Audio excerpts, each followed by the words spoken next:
பேரானந்தத்தை தான் வள்ளல் பெருமானும் சொல்றாரு ஐயா. இறுதியான நிலை புரியல புரியல புரியல. பேரானந்தம் சொல்லுவாங்களே ஐயா சமய மதத்துல. சமயம் ஆமாம். அதேதான் வள்ளல் பெருமானும் பேரானந்தத்தை சொல்றாரு ஐயா. ஆமாம், பேரானந்தம், பேரின்பம், சச்சிதானந்தம், ஆன்மானந்தம் எல்லாமே ஒரே நித்தியானந்தம், எல்லாம் ஒரு பொருள் தான். ஆனந்தம் அந்த அருள் ஆனந்தம், அருள் இன்பம், அருள் இன்பம், அருட்சுகம் இதெல்லாம் ஒன்று தான். அது எப்படி வேணாலும் நம்ம வார்த்தையில் சொல்லிக்கிறோம். பேரின்பம் பேரின்பம் சொல்கிறோம் இல்லைங்களா, அதுதான் சச்சிதானந்தம் தான் பேரின்பம். அதுதான், வேற ஒன்றும் இல்லை. அதுதான் நிறைய வலியுறுத்துறாரு சரவணந்த சமய வள்ளல் பெருமான். எல்லா ஞானிகளுமே அதை தான் சொல்கிறது, அதை தான் சொல்கிறது. அந்த ஆனந்தம்ன்றது ஒரு சுகம், பொதுவாக ஆனந்தம்ன்றது ஒரு சுகம். அந்த ஆனந்தத்தை நோக்கி தான் ஒவ்வொரு ஜீவனும் போயிட்டுருக்கு. அதாவது நம்ம எல்லாருமே வந்து சுகத்தை விரும்புகிறோம் இல்லைங்களா. ஒவ்வொரு ஜீவனுமே சுகத்தை தான் விரும்புது, இன்பமாக இருக்கிறதுக்கு விரும்புறது. இன்பமாக இருப்பதற்கு ஒவ்வொரு ஜீவராசியும் அது அப்படி விரும்புறது அதுக்கு இயல்பாக இருக்குது. ஒரு ஜீவன் வந்து சும்மா வெறுமனே இருக்கிறதுக்கு விரும்பாது, ஒரு சுகமாக இருக்கிறதுக்கு தான் அது விரும்பும். ஆனால் இந்த சுகம் வந்து உண்மையானதான் நமக்கு தெரியாது. அந்த நாம் அனுபவிக்கிற சுகம் வந்து உண்மை போல தான் நமக்கு தெரியுது. என்னங்க ஐயா? ஆமாம், அது உடனே அது மின்னல் எப்படி தோன்றி உடனே மறைஞ்சிடுது, அந்த மாதிரி தான். இப்போது மின்னல் வந்து கண்ணாலேயே பார்க்க முடியாது இல்லைங்களா. கண்ணு சில சமயத்தில் பயங்கரமான இடி மின்னல் வரும், அந்த சமயத்தில் நல்லா ஊற்று பார்த்து கண்ணே போயிடும். அந்த அளவுக்கு வந்து அது எத்தனை வாட்ஸ்ன்னு சொல்ல முடியாது, 10,000 50,000 வாட்ஸ் கூட இருக்கும். அந்த நேரத்தில் நம்ம கண்ணை பேரிடி பெருமழையில் அந்த இது இடித்து அந்த கொஞ்சம் முதல்ல மின்னல் வந்துடும், அப்புறம் இடி வரும். அந்த மின்னல் பார்க்கக்கூடாது. பார்த்துட்டோம் அப்படின்னா அது சில நேரத்தில் கண்ணு போகிறதுக்கும் வாய்ப்பு உண்டு, கண்ணே போகிறதுக்கு வாய்ப்பு உண்டு. காரணம் அவ்வளவு வெளிச்சம். ஆனால் அது எவ்வளோ நாள் இருக்காது, ஒரு செகண்ட் 2 செகண்டு, அவ்வளோ வெளிச்சம்தான். ஆனால் வந்து அதை வச்சு நம்ம ஏதாவது புக்கை படிக்க முடியுமா? எதையும் படிக்க முடியாது, எந்த உருவத்தை கூட நம்ம கிளியராக பார்க்க முடியாது. ஏன்னா அது ஒரு செகண்டு தான் நிற்கும். ஆனால் சூரிய வெளிச்சத்தில் நம்ம நல்லா படிக்கலாம். அது மாதிரி தான் இப்போ சூரியனுடைய வெளிச்சம் மாதிரி தான் அந்த உள்பக்கந்து வர்ற இன்பம். நம்ம உள்ளுக்குள்ளேருந்து வர்ற இன்பம் சூரிய வெளிச்சம் போல் வச்சுக்கலாம். வெளியிலேருந்து போகிற இன்பம் வந்து மின்னல் வெளிச்சம் மாதிரி இருக்கலாம். மின்னல் வெளிச்சம் தோன்றி உடனே மறைஞ்சிடும். அது மறைஞ்சாலுமே மறுபடியும் அதனுடைய இயல்பு என்னன்னா மறுபக்கம் அது வந்து துன்பத்தை கொடுக்கும். புலன் இன்பங்கள் வந்து நிச்சயமாக துன்பத்தை கொடுத்தே தீரும். அது ஒரு இன்பம், அதை நமக்கு தெரியாது. இன்பம் வரும்போது அனுபவிச்சுக்கிறோம், ஆனால் துன்பம் வரும்போது அதனால்தான் துன்பம் வரும் நமக்கு தெரியாது. அப்படி அந்த ஒரு உண்மை அறியா நிலையில தான் கடவுள் நம்மளை இந்த ஜீவனை வச்சிருக்கார். ஆனால் இது மூலம் வந்து ஒவ்வொரு பிறவியிலையுமே நமக்கு வந்து அந்த அனுபவம் வந்து அதிசூக்கமாக ஆன்மாவில் வந்து பதிவாயிடும். நம்ம அனுபவிக்கிற எல்லாமே வந்து நல்லது கெட்டது, நன்மை தீமை, இன்பம் துன்பம், வேண்டுறது வேண்டது அனைத்துமே வந்து அனுபவம் தான் கணக்கில் வருது. பொதுவாக நம்ம வாழ்க்கைன்றது என்ன அனுபவம் தானே. ஆமா ஆனால் நம்ம அனுபவம்ன்றது வந்து ரெண்டாக பிரிக்கப்படுறோம். ஆமா ஒன்று இன்பம், துன்பம். ஆ இன்பத்தை விரும்புகிறோம், துன்பத்தை வெறுக்கிறோம். ஆமா ஐயா. ஆனால் வெறுக்கிறதுனால அது நம்ம அனுபவிக்க முடியாமல் போயிடுதா? இல்ல அதேதான் வருது. அனுபவிச்சு தான் ஆக வேண்டி இருக்கு. இருக்கு. இன்பத்தை நம்ம விரும்பினாலும் விரும்பி அனுபவிக்கலாம், இல்லை வேணான்னு நிறுத்திடலாம். ஆனால் துன்பம் அப்படி கிடையாது. ஆ துன்பத்தை நம்ம வயிற்று வலி தீராத வயிற்று வலி வந்துடுச்சோன்னா அதை அனுபவிச்சு தான் ஆகணும். ஆமா மாற்றவே முடியாது. ஆமாம், அந்த அனுபவம்ன்றது இரண்டாக பிரிக்கப்படுது. ஒரு சுகம், துக்கம், சுக துக்கம். இந்த சுக துக்கம் எதனால் வருதுன்னா அறம் பாவம். நாம் வந்து மனதாலும் சொல்லாலும் காயத்தாலும், உடலால் மனதால் சொல்லால் நாம் பிறருக்கு செய்கிற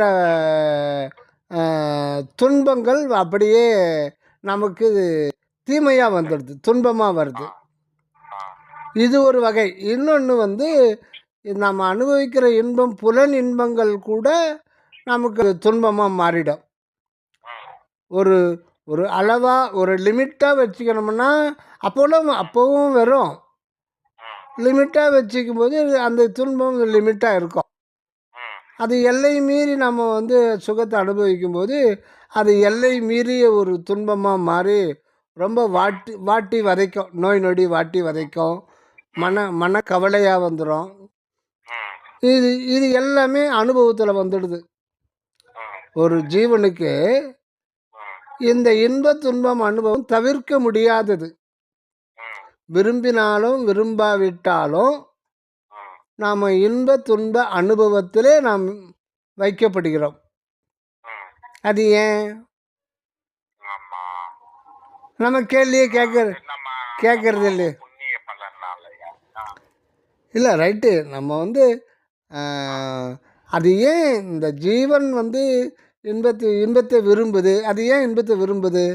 அது ஏன் அதுக்கு இயல்பாக இருக்குது, கடவுள் கொடுத்துருக்காரு? அதை பற்றி நாம் எதுவுமே ஆய்வு பண்ணுறது இல்லையே. இந்த ஜீவன் எப்படி வந்தது, இந்த ஜீவன் எப்படி இருக்குது? ஜீவன்றது அது ஒரு உணர்வு தான். ஒரு ஜீவன், ஒரு உயிர் அல்லது ஜீவன் நம்ம சொல்கிறோம் இல்லைங்களா? அது என்னன்னா அது ஒரு உணர்வு மையமாக ஒரு வெளி தான். அது உணர்வு மையமான ஒரு வெளியில தான் நம்ம இருக்கிறோம்.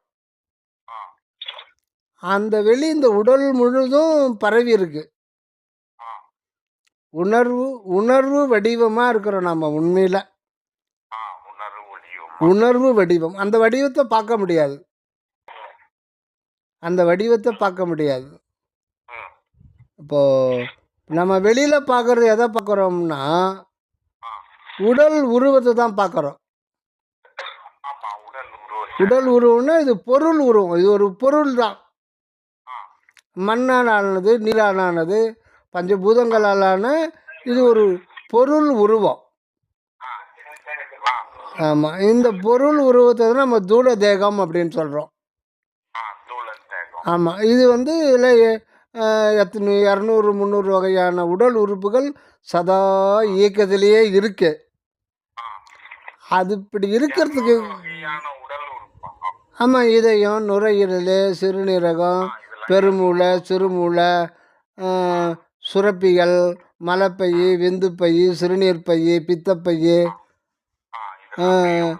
ஆமாம், இப்படிலாம் பார்த்தோம்னா அது 200க்கு மேலே போகும். அது அதாவது கணக்கே இல்லாத ஒரு உடல் உறுப்புகள்லாம் இருக்குது.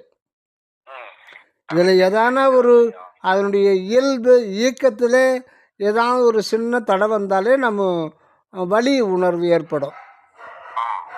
இப்போது இது பித்தப்பையில் கல் வந்துடுச்சானே வலிக்கும். அதுக்கு குடலில் லேசான ஒரு புண்ணு இருந்து அது கேஸ் ஃபார்ம் ஆனாலும் வலிக்கும். அந்த மாதிரி தலையில் நீர் கோத்துக்குச்சோன்னா அது ஒத்த தலைநோவுன்னு வலிக்கும்.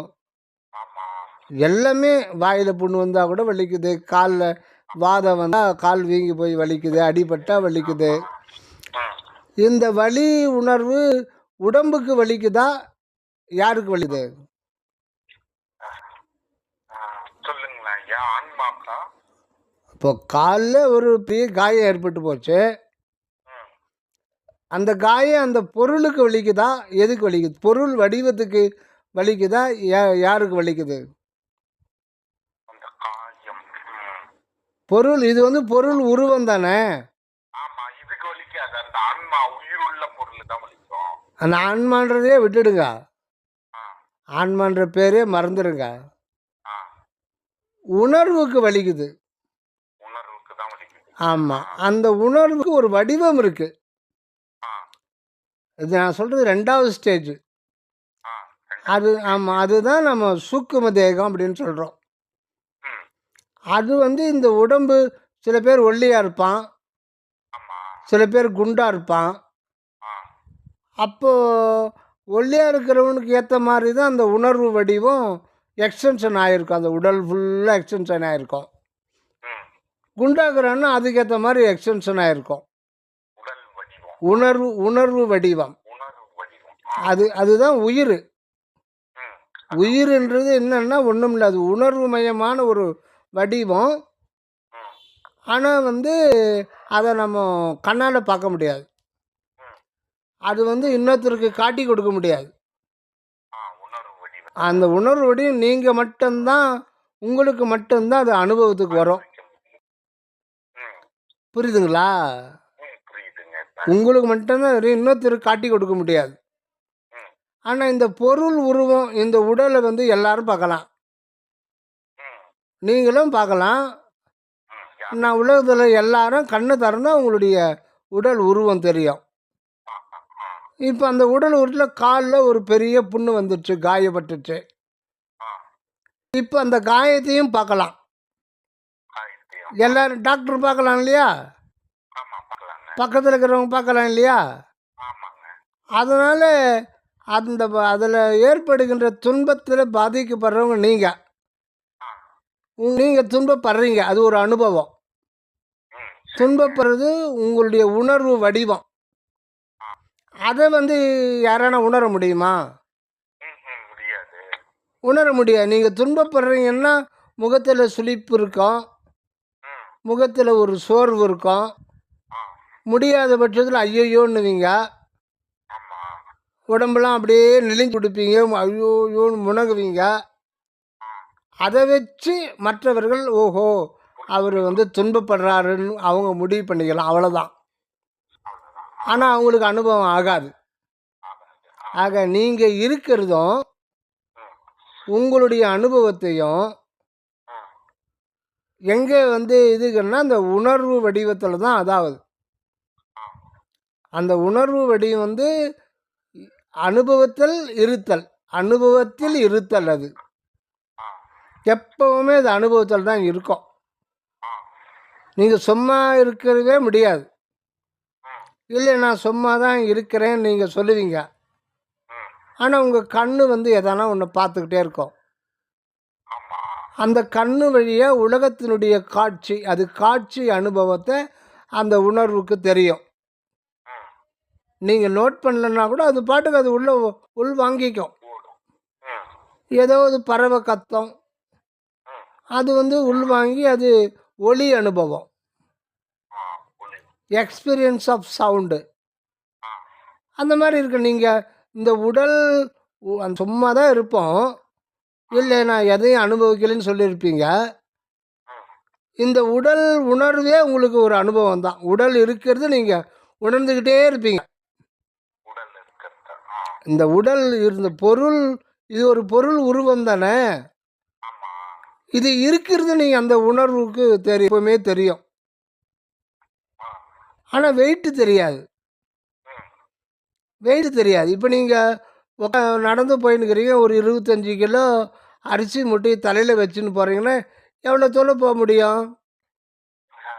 ஒரு 10 மீட்டர் போக முடியாது. இல்லை ஒரு 5 கிலோ எடுத்துக்க நீங்கள் 2-3 கிலோமீட்டர் நடக்கலாம். 25 கிலோன்னா சும்மா கொஞ்சம் தொலைவு தான் நடக்க முடியும். ஆமா அப்போ அது வெயிட்டாக இருக்கு இல்லையா? ஆமா வெயிட்டு வெயிட்டு கொஞ்ச நேரம் போது இறக்கி வச்சிருங்க. ஏன்? அது அது உங்களுக்கு துன்ப அனுபவத்தை கொடுக்கும். ஆமா அதனால் தாங்க முடியாது. அந்த வெயிட்டை தாங்க முடியாது. ஆ உடல் முழுதும் அது வலிக்கும். ஆ நம்ம அந்த உடல் முழுதுமே அது வந்து பரவி இருக்கும் அந்த உணர்வு வடிவம். ஆ இப்போ நம்முடைய அந்த பொருள் உருவம்ன்றது ஆ விஞ்ஞானிகள் சொல்கிறாங்க அதில் எவ்வளோனா இருக்குன்னா எல்லாமே செல்களால் ஆனது. எல்லாமே செல்களால. ஆமாம். இது எவ்வளோன்னா 27,00,000 கோடி செல்களால் ஆனது சராசரி மனிதனுக்கு. என்னதுங்க? 27,00,000 கோடி. ஆ புரியுதுங்களா? புரியுதுங்க. 1 கோடி 2 கோடி இல்லை, 1000 கோடி 10,000 கோடி இல்லை, 27 27,00,000 இன்ட்டு கோடியால் பெருக்கணும். ம் ஒவ்வொரு லட்சத்தையும் ஒரு கோடியால் பெருக்கணும் எவ்வளோ வரும் பாருங்க. ஆமா அதுவே லட்சம் கோடி ஆகுது. ஆ 27,00,000 கோடியால் ஒவ்வொன்றையும் கோடியால் பெருக்கும்போது 27,00,000 கோடி. அது கணக்கிடவே முடியாது. அத்தனை செல்களால் ஆனது இந்த உடம்பு.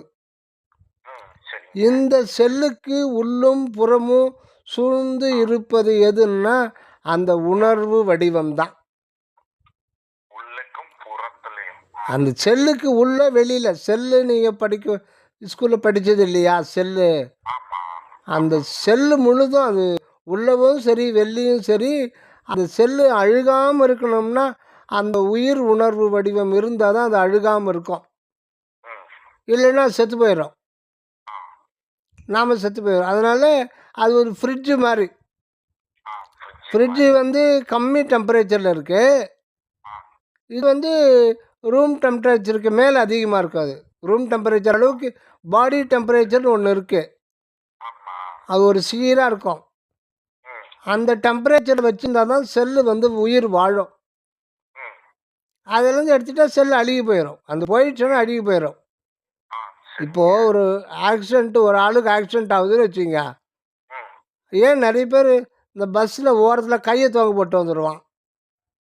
ஆமா பட்டுன்னு ஒரு லாரி வந்து அடிச்சுன்னா கை துண்டாகி போய் விழுந்துடும். ஆமா 1 மணி நேரத்துலேயே அது வந்து அழுக ஆரம்பிச்சிடும். ஆ அழுக ஆரம்பிச்சிச்சுன்னா அப்படியே விட்டிங்கன்னா பயங்கர ஸ்மெல் நாற்று அடிக்கும். ஒரே மணி நேரத்துல அது உங்களுக்கு தெரியாதா அது? ஆஹா உடனே அழுக ஆரம்பிச்சிடும். ஏன் அழுக ஆரம்பிக்குதுன்னா ஆ அந்த உணர்வு வடிவம் கட்டான உடனே உள்ளே இழுத்துக்குது. உள்ள இழுத்துக்குது. ஆ அதுக்கு முன்னாடி கட்டாகிறதுக்கு முன்னாடி அந்த உணர்வு வடிவம் அந்த கை ஃபுல்லாகவே இருந்தது.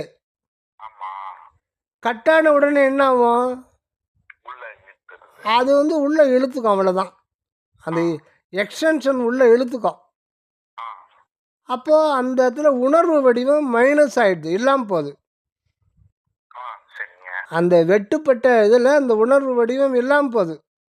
ம் அப்போ என்னது அது இல்லாமல் போனால் ஃப்ரிட்ஜிலேருந்து வெளியில் வச்சிட்டிங்கன்னா பால் என்ன ஆகும்? கெட்டு போயிடுது இல்லையா? ஆமா கெட்டு போகுது. அது மாதிரி தான் அது அழுகி போயிடும். அது உயிர் வாழ முடியாது. ஆ செல் நிலையிலேருந்து அது பிரிஞ்சு அணுநிலைக்கு போயிடும். ஆ இப்போ எதுக்கு சொல்கிறேன்னா இந்த தூள் பொருள் உருவத்துக்கு உள்ளே இருக்கிறது ஆ உணர்வு மயமான ஒரு வடிவம். ஆ அது சுருக்கமாக சொல்ல போனால் உயிர் வெளி. உயிர் உயிர் வெளி அதில் உணர்வு இருக்கும். எப்போவுமே உணர்ந்து கொள்ளும். ஆ இன்பத்தையும் துன்பத்தையும் அது உணர்ந்து கொள்ளும். ஆ உயிர் வெளி அதனை உணர்கலை வெளியில் அயலற வகுத்த அருட்பெரும் ஜோதி. ஆ வருதுங்களா? ஆ சரிங்க. எதில் வருது? அகவல் ஆ உயிர் வெளின்னு தான் சொல்கிறாரு. ஆ உயிர்ன்னு சொல்ல உயிர் வெளி அது. ஆ அது ஒரு வகையான ஸ்பேஸ். ஆ உயிர் வெளி அதனை உணர்கலை வெளியில் அயலற வகுத்த அற்பெரும் ஜோதி. அந்த உயிர் வெளிக்கு அது ஒரு கலை இருக்குது. என்ன கலைன்னா உணர்கலை. உயிர் வெளி அதனை உணர்கலை வெளியன்னா அது நீங்கள் ஒருத்தர் நம்ம முதுகில் ஓங்கி குத்தணும்னா அதை வந்து துன்பமாக அது உணர்ந்து கொள்ளுகின்ற ஒரு கலை. அதில் வைக்கிறார் இறைவன் வந்து அயலற அதை வந்து அத்விதமாக வச்சுருக்கார். இது வேறு அது வேறுன்னு கிடையாது. அயல்னா வேறு வேறுன்னு இல்லையா, ஆமா. அயல் அறைன்னா வேறுன்றது இல்லாமல் அந்த உயிர்வெளிக்கு இயற்கையாகவே அதனுடைய இது உணர்ந்து கொள்ளும், இன்பத்தையும் துன்பத்தையும் உணர்ந்து கொள்ளும். உணர்ந்து கொள்ளும். அதுதான் சூக்கும வடிவம். அதான் சூட்சும வடிவம். சூக்கும வடிவம் அது உணர்வுமயமான ஒரு வடிவம். ஆ, அதுதான் நம்முடைய உருவத்தை நிலைவருத்தி கொள்கிறது தற்காலிகமாக. ஆ, சரி, இந்த ரெண்டுத்துக்கும் ஆதாரமாக ஒன்று இருக்கு. ஆ, இது ரெண்டுத்துக்குமே மகா காரணமாக ஒன்று இருக்கு. ம், அதுதான் வந்து அறிவு அறிவு வெளி. ஆ, அறிவு வெளி ம், அதை தான் சித்து ஆகாசம் சொல்கிறாங்க. ஆ, சைவ சித்தாந்தத்தில் என்னன்னு சொல்கிறாங்க, சித்தாகாசம். சித்துன்னா அறிவு, ஆ, ஆகாசம்னா வெளி. ஆ, அது அறிவு ஆகாயம்.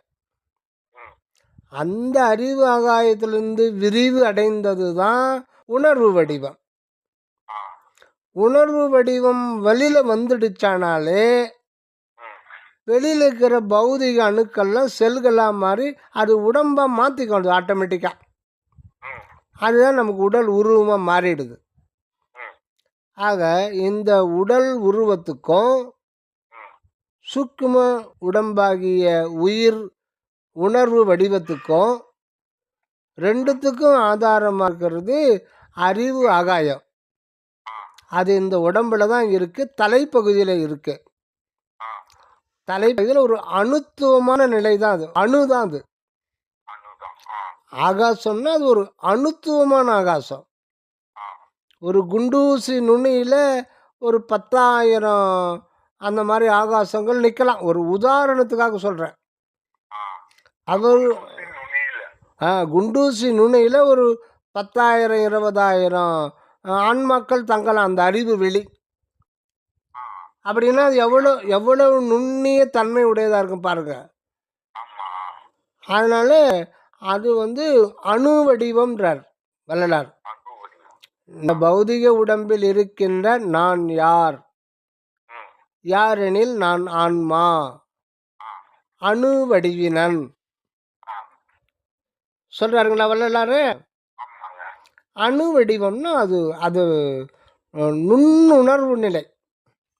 நுண்ணுணர்வு. நுண்ணுணர்வு நிலை அது அங்க வந்து செல்லு வராது, அணுவாதான் இருக்கும். ஆ?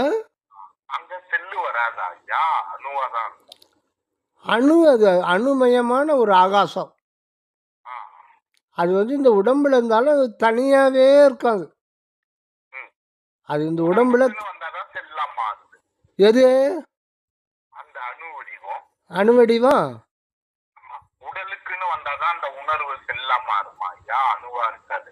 ஐயோ ஐயா, இது நான் 3வது தேகத்தை பற்றி சொல்கிறேன்.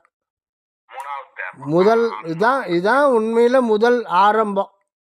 ம், அது வந்து ஒரு ஆகாசம். ஆகாசத்தில் போய் அணு அப்படின்னும் செல்லுன்னும் பேசலாமா? பேசக்கூடாது. ஒன்றுமே இல்லாத ஒரு வெட்டவெளி அது. சரிங்க ஐயா. அது ஒன்றும் இல்லாத ஒரு வெட்டவெளி. அங்கே போய் பொருளை பற்றி அங்கே பேசக்கூடாது. ஆ, அணு. புரியுதுங்களா? ஒரு அணுத்துவமான ஒரு ஆகாசம், அதான் சித்து ஆகாசம், சித்தாகாசம். ஆ, அது வந்து இன்னொன்று சித்து அம்பரம்னு சொல்லுவாங்க. ஆகாசத்துக்கு அம்பரம்னு ஒரு பேர் உண்டு. ஆ, அம்பரம்னா ஆகாசம், சித்து அம்பரம்னா சித்த சிதம்பரம். ஆ, சிதம்பரம்னாலும் சித்தாகாசம்னாலும் ஒன்று தான். ம், சிற்றபைனாலும் சிற்றம்பலம்னாலும் ஒன்று தான். ஆ, அதுதான் ஆன்மா. அதான். அது அந்த தான் நமக்கு வந்து காரண சரீரம்.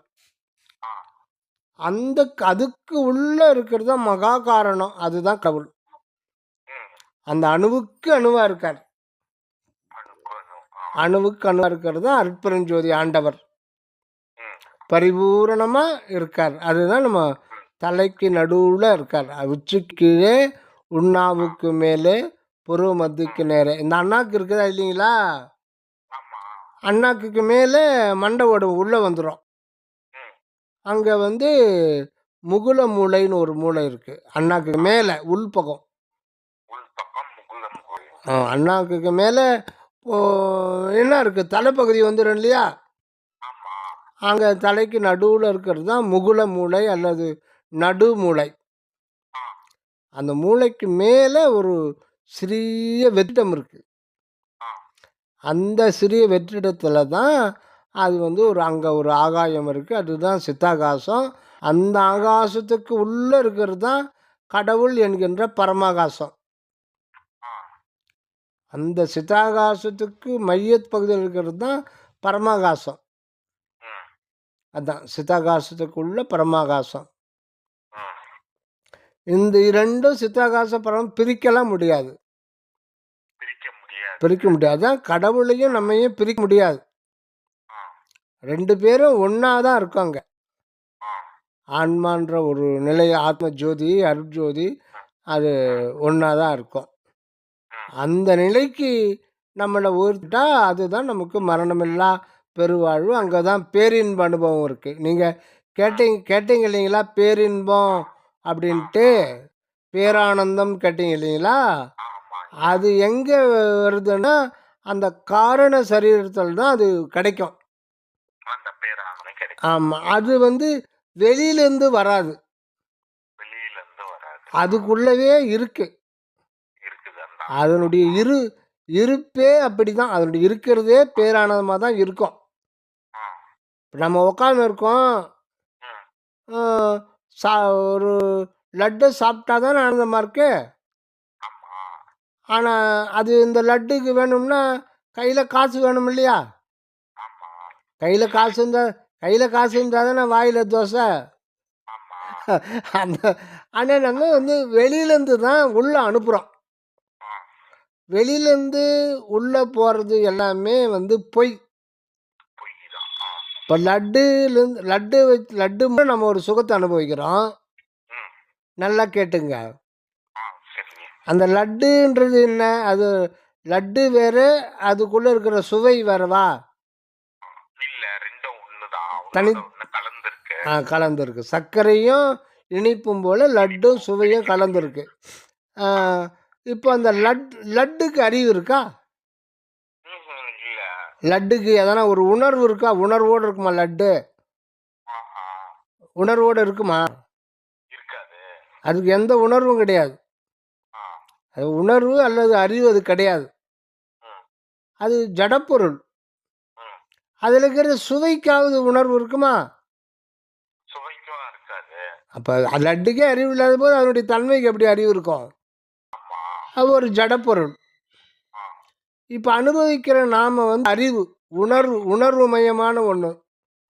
ஆ, நமக்கு வந்து அது வந்து சுகத்தை தருதே.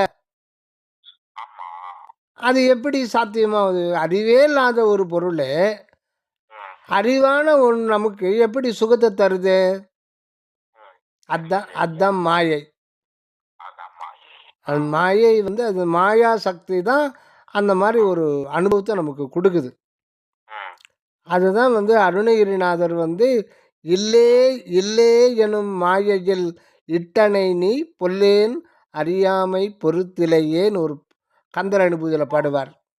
ஆ, இல்லே எனும் மாயையில் இட்டனை நீ ம், பொல்லேன் அறியாமை பொறுத்திலேயே. ம், இல்லைன்னா இல்லையே, ம். இல்லைங்க ஒன்றும் கிடையாது. எதுவுமே இல்ல. ஆ, அங்கே அதுதான் வந்து நம்ம வந்து கவனிக்க தவறிடுறோம். ம், அது நம்ம அதை கவனிக்க மாட்டோம். ம், அது மாயை கவனிக்க விடாது. ம். இப்போ ஆயின்னா அது வந்து சுகம் இருக்குதுன்னு அதுவே முடிவு பண்ணிட்டு தான் நமக்கு கொடுத்துரும். ம், அது ஒரு முடிவு பண்ணி இந்த முடிவு அதுவே நாம் முடிவு பண்ணுறதில்ல. ம். இப்போ நீங்கள் லட்டு சாப்பிட்றீங்கன்னா ஒரு சுகம் ஏற்படுது. ம். லட்டு மட்டும் இல்லை, எத்தனையோ வகையான சுகம் இருக்குது. ஆ, சாராயம் குடிச்சாலும் அது ஒரு சுகம் இருக்குது. ம், ஆண் பெண் உறவுல ஒரு சுகம் இருக்குது. அது வந்து காலகாலமாக எல்லா உயிர்களுக்கும் அந்த சுகம் இருக்குது, ஆண் பெண் உறவு. ம், இந்த சுகம் அனுபவம் வந்து ம். மாயை முடிவு பண்ணிட்டு அது சுகமாக இருக்குதுன்றத ஒரு பொய்யை வந்து உள்ளே வச்சு பொய்யா. அது உண்மை அப்படின்ற பெட்டிக்குள்ளே வச்சு நம்மகிட்ட கொடுத்துடுது. ம், இப்போது கண்ணப்ப நாயனார் வந்து பன்றி இறைச்சியே கடவுளுக்கு வச்சார் இல்லைங்களா? ஆமா. என்ன பண்ணார் அவரு? தான் சுவைச்சிட்டு அந்த கறியை அங்க போய் தான் துவைச்சு முடிவு பண்ணிடுறார்.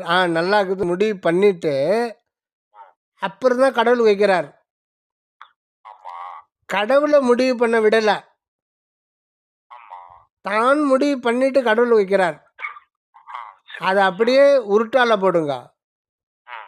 மாயை வந்து இது சுகம்தான், அது மாயை முடிவு பண்ணிட்டு நம்மக்கிட்ட கொடுத்துடுது. ம். அதனால் ம். அதனால் நமக்கு அது ஆட்டோமேட்டிக்காக இன்பமாக தான் தெரியும். ஆ. அதனுடைய உண்மைத்தன்மையை ஆய்வு பண்ண மாட்டோம். ஆ. ஏன்னா சுகமாக இருக்கும், அதான். அந்த நேரத்தில் சுகமாக இருக்கும். ம். இப்போ கனவு காணும்போது ம். ஒருத்தர் கனவு காண்றீங்க, ஆ. தூக்கத்துக்கு போயிட்டு அப்புறம் தான் கனவு வரும். ம்.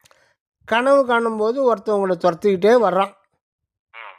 நீங்கள் ஏதோ ஒரு 1,00,000 ரூபா பணத்தை எடுத்துன்னு போகிறீங்க ஒரு தனி வழியில். ம்.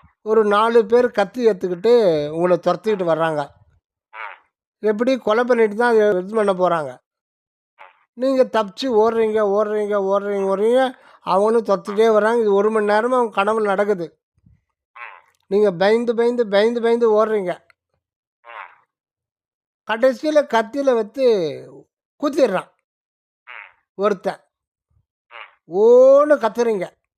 ம். கத்திட்டு இருக்கும்போது பட்டுன்னு ஒரு அடி உங்கள் முதுகு மேலே விழுது. ம். அப்புறம் உங்கள் அம்மா சொல்கிறாங்க, ம். என்னடா நீ எப்போ சொல்கிறா இது தூக்கத்தில் பேசுகிற பழக்கம் வந்துச்சுன்னு சொல்லிட்டு. ஆ. என்ன சொல்கிறாங்க? தூக்கத்துல ஏன் பேசுறேன்னு பழக்கம்னு. ஆனால் நீங்கள் தூக்கத்தில் பேசி உண்மையில் இவ்வளோ நேரம் உண்மையாக தானே அனுபவிச்சிங்க. ஆமா. அம்மா அடித்த பிறகு தான் எழுந்துக்கிறீங்க. ஆமா. அப்புறம் எல்லாம் என்ன ஆகுது? பொய்யிடா, ஐயையோ. அப்படின்ட்டு இருக்கு. ஆனால் அது கனவு காணும்போது ஏன் தெரில உங்களுக்கு? ஆமா. அதுதான் மாயை, ஆ. அதுதான் மறைப்பு.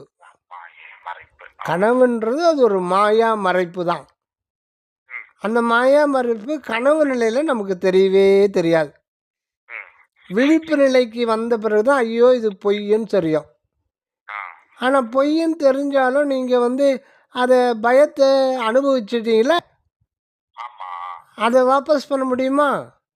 முடியாது. அது அதே மாதிரி தான் இதெல்லாம் கூட மாயையில் வருது. அதுதான் ஆ. அதே மாதிரி இந்த புலன் இன்பங்களில் சுகம்ன்றது இப்போ நம்ம விழிப்பு நிலையில் அனுபவிக்கிறோம். ஆமா. கனவு நிலையிலையும் சுகத்தை அனுபவிக்க முடியும்.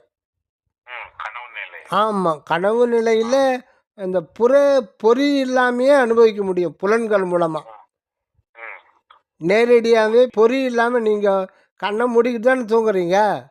ஆமா. அப்ப ஆனால் திடீர்னு ஒரு ஊருக்கு போகிறீங்க, ஒரு காட்டில் போகிறீங்க, அங்கே ஒரு பெரிய பங்களா இருக்குது, அந்த கதவை திறக்கிறீங்க, அங்கே ஒரு வெள்ளை சட்டை போட்டு ஒரு ஆள் உட்காந்துக்கிறாரு, பக்கத்தில் ஒரு அம்மா, எல்லாம் கிளியராக தெரியுதுல்ல. ஆமா. நீங்கள் கண்ணை மூடிக்கின்னு தூங்குறீங்க, ஆமா. எப்படி தெரியுது உங்களுக்கு?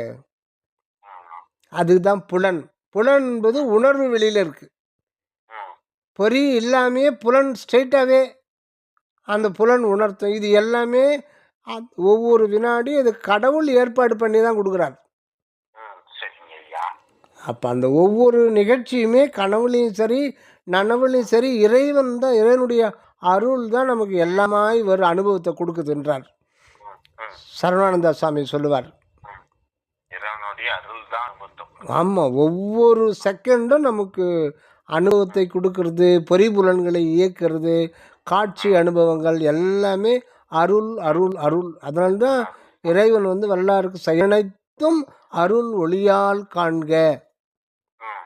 அப்படின்றார். ஆனால் நீ அருள் ஒளியால் காண்க. அருள் ஒளின்னா அருள் ஜோதி. செயல் எல்லாமே எல்லா செயல்களும், எல்லா நிகழ்ச்சிகளும், எல்லா இயக்கங்களும், எல்லா அனுபவங்களும் எல்லாமே இறைவன் தான் நிகழ்த்தி கொண்டிருக்கிறார்.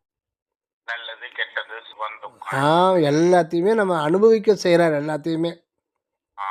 அது எல்லாம் ப்ராசஸ் எல்லாம் கடைசியில் முடிஞ்ச பிறகு ஒரு ஆன்மாவுக்கு ஒரு சுயானுபவத்தில் ஒரு தெளிவு ஏற்பட்டுடும். அந்த ஒரு கட்டத்தில் தான் அது வந்து இறைவன்கிட்ட வரும். அது வரையில் வந்து அந்த புற இன்ப துன்பத்தில் தான் உழன்று கொண்டிருக்கிறோம். இதில் ஒரு சலிப்பு வெறுப்பு ஏற்பட்டு புத்தி வரும்போது தான் நம்ம வந்து ஐயோ இதெல்லாம் பொய், அதான் இல்லே எனும் மாயையில் இட்டனை நீ, இந்த இல்லாத ஒன்றுத்தில் இருக்கிறது அப்படின்ற ஒரு இதில் வச்சிருக்கியே இறைவா, எனக்கு எப்போ வந்து அந்தந்த பேரின்ப நிலையை கொடுப்ப அப்படின்னு உண்மை நிலையை எப்போ எனக்கு கொடுப்ப அப்படின்னு சொல்லிட்டு வேண்டுறார்.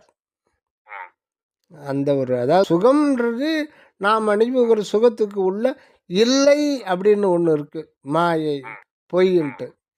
இப்போ ஒரு உதாரணத்துக்கு சொல்கிறேன், நீங்கள் அந்த படத்தை பார்த்து இருக்க முடியாது. ஒரு படத்தில் வடிவேலு பஸ்ஸில் உட்காருவான். ஒருத்தன் வந்து சைடில் பஸ்ஸு கீழே வந்து பஸ்ஸு இன்னும் புறப்படல, மல்லிகைப்பூ வாங்கிக்கோ மல்லிகைப்பூ வாங்கிக்கோன்னு ஒருத்தருட்டும் வற்புறுத்துவான். அது ஒரு 5-6 முழம் உருட்டி ஒரு உருண்டியாக வச்சு வாங்கிப்பான்.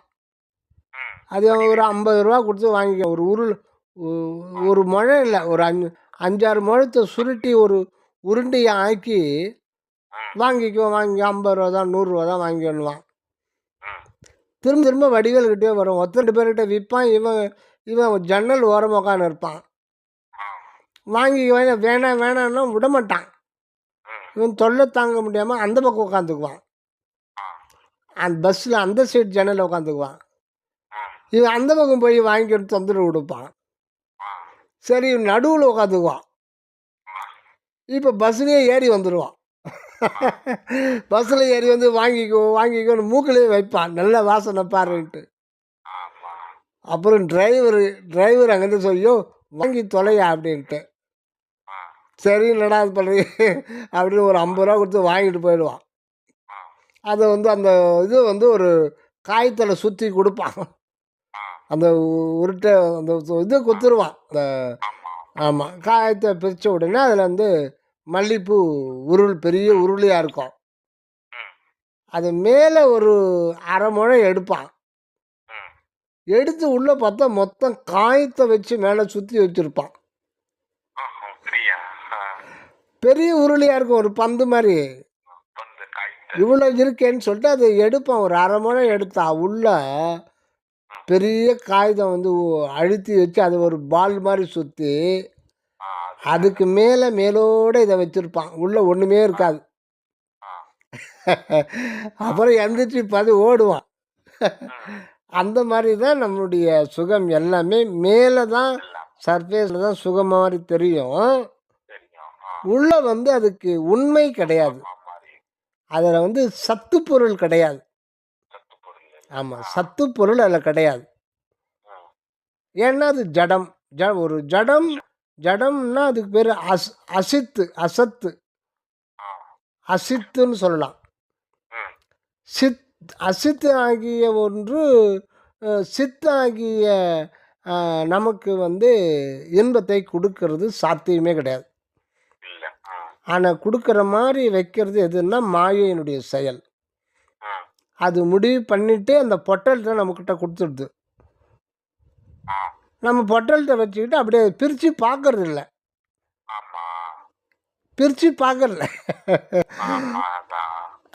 அந்த தான். ஆக நீங்கள் சொல்கிற அந்த பேரின்பம்ன்றது எங்கே இருக்குன்னா அந்த 3வது சரீரத்தில் தான் இருக்குது.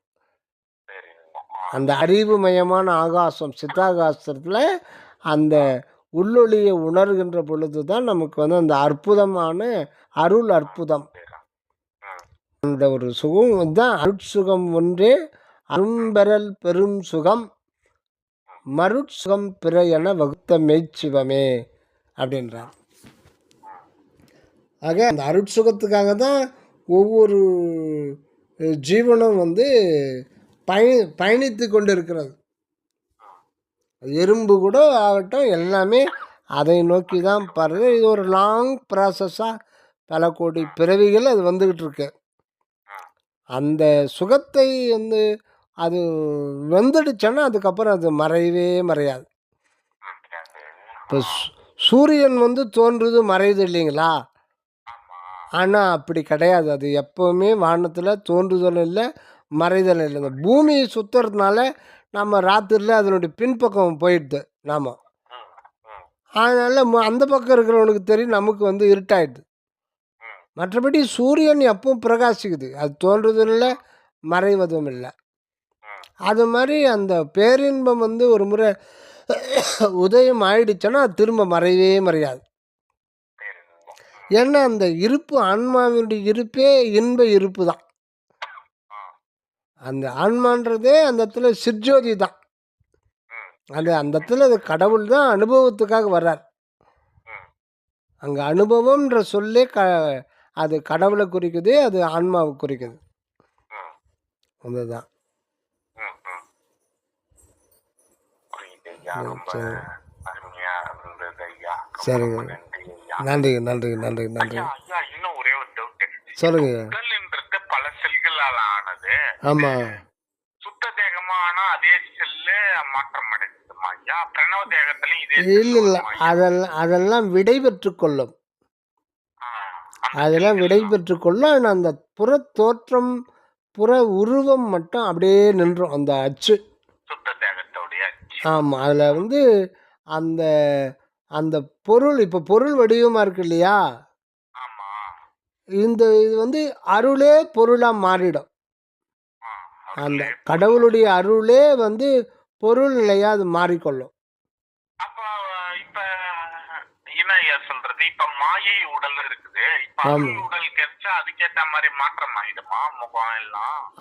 அந்த இடத்துல வந்து இப்போ இப்போ இந்த இப்போ ஆம், விநாயகர் சதுர்த்திக்கு விநாயகர் களிமண்ணில் செய்கிறாங்க இல்லைங்களா? ஆமா ஆமா. சின்னதாக இருக்கும். நமக்கு சேர்த்த மாதிரி 10 25 ரூபாயில் கிடைக்கும், 50 ரூபாயில் கிடைக்கும், 200 ரூபாயில் கிடைக்கும். ஆமா. அது உயரம், அதனுடைய இது வேறு வேறு இருக்குது. இது காரணம் எதுன்னு அச்சு. ஆமா அவன் மொத்தத்துக்கு ஒரு வண்டி களிமண் எடுத்து வந்துடுவான். ஆமா. எல்லாத்துக்கும் ஒரே களிமண் தான். உங்களுக்கு கிருஷ்ணர் வேணும்னா அதுக்கேற்ற அச்சு வச்சுன்னு இருப்பான். ஆ, சின்ன விநாயகர்னா அதுக்கேற்ற மாதிரி வச்சுன்னு இருப்பான்.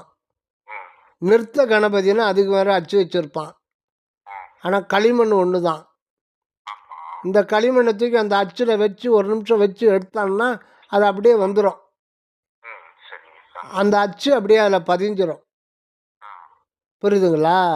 ம், புரியுது சாமி. அந்த ஒரு கான்செப்டை திருப்பி போடுங்க. அதாவது இந்த அச்சு, அதாவது நமக்கு இந்த ஒரு புறத்தில் ஒரு தோற்றம், ஒரு குறிப்பிட்ட ஒரு தோற்றம் இருக்கு இல்லையா ஒவ்வொரு மனுஷனுக்கும்? ஆமா. இந்த தோற்றத்தை நிர்மாணம் பண்ணுறது எதுன்னா உணர்வு வடிவம் தான் நிர்ணயிக்குது. எது நிர்ணயிக்குது சாமி? சூக்கும தேகம். சூட்சும தேகம் தான் நிர்ணயிக்கும். உணர்வு வடிவம் நம்ம இவ்வளோ நேரம் பேசிட்டு இருந்தோமா இல்லையா? ஆமா. அது நிர்ணயிக்குது. அதுதான் நிர்ணயம் பண்ணுது. ம், அது இது இது வந்து இந்த பொருள் வடிவம், இந்த புலால் புலால் 7 தாதுக்களால் ஆன அந்த புலால் வடிவம் போயிடுச்சுன்னா அது வந்து உள்ளே இழுத்துக்க உணர்வு வடிவம். ம், ஆனால் வள்ளலாருக்கு இந்த உடல், அந்த புலை உடல் வந்து அந்த செல்கள்லாம் அணுக்களாக தனித்தனியாக பிரிஞ்சிட்டாலும் ம். அந்த தோற்றம் கெடாது. கெடாது. ஆ, அந்த தோற்றம் அப்படியே இருக்கும். சுத்த தேகம். அதுக்கு பேர் தான் சுத்த தேகம்னா அதில் 7 தாதுக்கள்லாம் இருக்காது. செல்களும் இருக்காது அதால. செல்லே இருக்காது அங்கே. செல்லுன்றது என்ன? உங்களுக்கு இதயம், நுரையீரல், கிட்னி, சிறுகுடல், பெருகுடல், இந்த இதெல்லாம் அவருக்கு எதுக்கு? ஆமா. அவருக்கு இதயம், நுரையீரல்லாம் இருக்காது. சிறுகுடல், பெருகுடல், மலப்பை அதில் அந்த தேகத்தில் இருக்காது. ஆ, ஆனா அப்பயும் பேச முடியும். அந்த அப்படியே இருக்கும். நீங்கள் நம்ம எப்படி பார்த்தோமோ ம், அந்த தோற்றம், புற தோற்றம் அழியாது. அது அப்படியே எத்தனை கோடி கோடி கோடி யுகங்கள் ஆனாலும் அது அழியாது, அப்படியே விளங்கும். ஆ, அதுக்கு பேர் தான் ஒளியுடம்பு சுத்த தேகம். ம், அதை தாங்கி கொண்டிருப்பது எதுன்னா அந்த சூக்கும தேகம் பிரணவ தேகமாக மாறிடும். ஆ, அது தாங்கிக் கொள்ளும். அந்த தோற்றம் அப்படியே இருக்கும். ஆ. அதுதான். ஆ, சொல்லுங்க. அப்பனா செல் அப்புறம் இதாகி இதுமாயா எதுங்க ஐயா புரியல? பிரணவ தேகத்திலேயே அந்த செல்கள் அப்புறம் மாற்றமாகி ஒண்ணும் இல்லாம ஆயிடுமா? ஏங்க பிரணவ தேகம் தானே நம்ம உணர்வு வடிவம் சொன்னோம். ஆமா, உயிர் வெளி அதில் எப்படிங்க செல்லு இருக்கும்? செல்லே இருக்காது. இப்ப ஏன் நீங்கள் குழம்புறீங்க? திரும்ப திரும்ப குழம்பிக்கிறீங்களா? சாரி சாமி, இந்த செல்லுன்றது உடல் வெளியில் இருக்கிறது தானேங்க. வெளியேதான். சூக்கும தேகத்தில் எப்படி செல்லு இருக்கும்? இருக்காது இல்ல. ஆமா, கரெக்ட் தான். இப்போ செல்லை உங்களுக்கு இன்ப துன்பத்தை அனுபவிக்குதே. அது வெளிதான் இல்ல சாமி. பின்ன திருப்பி அதே ஆரம்பத்தை கேள்வியே போயிட்டு அப்புறம் கடைசி வரல புரியாதே. ஆமா, ஆமாம். அப்புறம் இது அணுவா மாறிடுமா ஐயா? எது எது தேகத்துல அணுவா மாறிடும். எது மாறிடும்? ஆ, ஆ. சாமி, இப்ப ஞான தேகம் எடுக்கும் போது எப்படி சாமி? அந்த அணு வடிவம் தலைக்குள்ளே இருக்கு இல்லையா, ஞான ஆகாச வடிவம். அப்படியே நிலைத்து இருக்கும். அது வந்து அகண்ட வெளிமுற்றும் நிறைந்த ஒரு அனுபவத்தில் இருக்கும் வரலாறு. அகண்ட எல்லா ஆமாம். இடத்துலயும் இது தலைக்கு நடுவுலையும் இருக்கும். ம். பிரபஞ்சம் முழுதுமும் அது வந்து அது அகண்ட வெளிமுற்றும் வியாபித்து இருக்கிற ஒரு நிலை தான் அது. சரி, சரிங்க சாமி. அதனால் எல்லாமே அவருடைய வள்ளலாருடைய அனுபவத்தில் யாவும் தானாய் விளங்குகின்றார். யாவும் தானா. ஆமாம். ஆகாயம் முழுதும் பஞ்சபூதங்களும் இதில் இருக்கிற அண்டங்கள் பிண்டங்கள் உயிர்கள் பொருள்கள் அனுபவங்கள் எல்லாமே தானே விளங்குறது தான். அந்த அனுபவத்தில் தான் இருக்கார். சரி. அதுதான் இயற்கை தனி அனுபவம். இயற்கை தனியான அதுதானே அட்டகத்தில் பாடுறார். எங்குமாய் விளங்கும் சிற்றபை இடத்தே இது அது என உரைப்பரிதாய் தங்கும் ஊர் இயற்கை தனி அனுபவத்தை தந்து.